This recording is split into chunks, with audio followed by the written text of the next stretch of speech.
Good morning, good afternoon, good evening, good night, good day to you. Now it's depending where you are in the world. It is nighttime for nighttime devotion. It is reading from Conflict and Courage, which is the devotional. The title today, A Contradictory Report. The scripture reading comes from Numbers 13, verse 32. And they brought up an evil report of the land which they had searched into the children of Israel.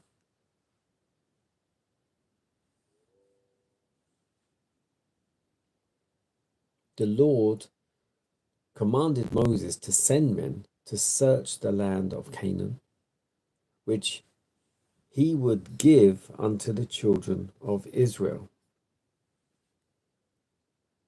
After they had spoken of the fertility of the land, all but two, very discouragingly of their ability to possess it. As the people listened to this report, they gave vent to their disappointment in bitter reproaches and wailing. They didn't wait to reflect and reason that God, who had brought them out thus far, would certainly give them the land. Caleb urged his way to the front, and his clear, ringing voice was heard above all the clamor of multitude. He promised the cowardly views of his fellow spies, which had weakened the faith and the courage of all Israel. He commanded the attention of the people, and they hushed their complaints for a moment to listen to him. But as he spoke, the unfaithful spies interrupted him, crying, "We be not able to go up against these people, for they are stronger than we." These men, starting upon a wrong course, set their hearts against God, against Moses and Aaron, and against Caleb and Joshua. Every step they advanced in this wrong direction made them firmer in their designs to discourage every attempt to possess the land of Canaan. They distorted the truth in order to carry out their baneful purpose.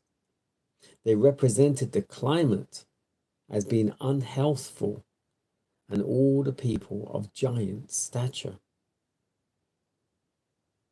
This was not only an evil report, but a lying one also.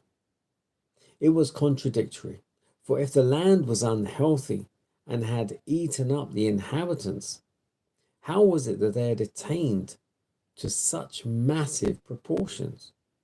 When men in responsible positions yield their hearts to unbelief, there are no bounds to the advance they will work in evil. If only the two men had brought the evil report, and all the 10 had encouraged them to possess the land in the name of the Lord, they would still have taken the advice of the two in preference to the 10 because of their wicked unbelief.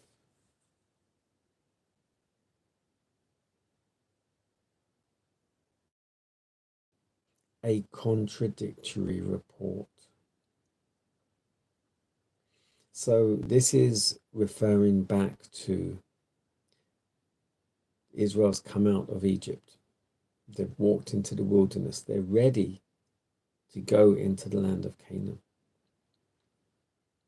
But before they do, they send in what it says spies. They send in men to go and reconnaissance, to look around and to see what's there, and then to come back and tell everyone what they see.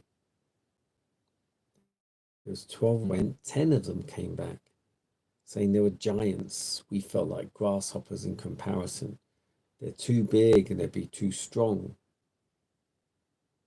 And only 2 of them, Joshua and Caleb, came back with any kind of encouragement to go into the land, because the other 10 came back all scared and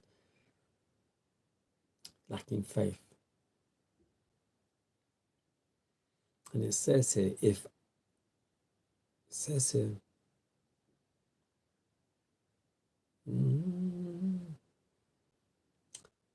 when men in responsible positions yield their hearts to unbelief, there are no bounds to the advance they will make in evil.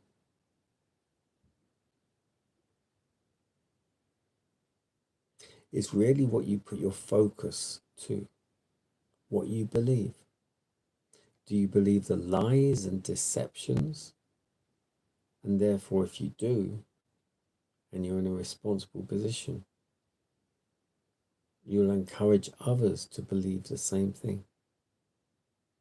But if you believe the truth, if you know the truth and you believe it, you will then also encourage others to know and believe that truth also, and live it. More importantly, to live it. So these 12 spies, the 10 came back, and the 10 convinced most that they were giants and it's unreasonable and we shouldn't even bother to go into the land of Canaan. But there were 2, Joshua and Caleb, who did believe, who came back saying, we can. And if I remember correctly, it was just the 2 that actually entered. A contradictory report. You need to know the truth, so therefore you can then start to live the truth, and others will learn and know the truth through you also.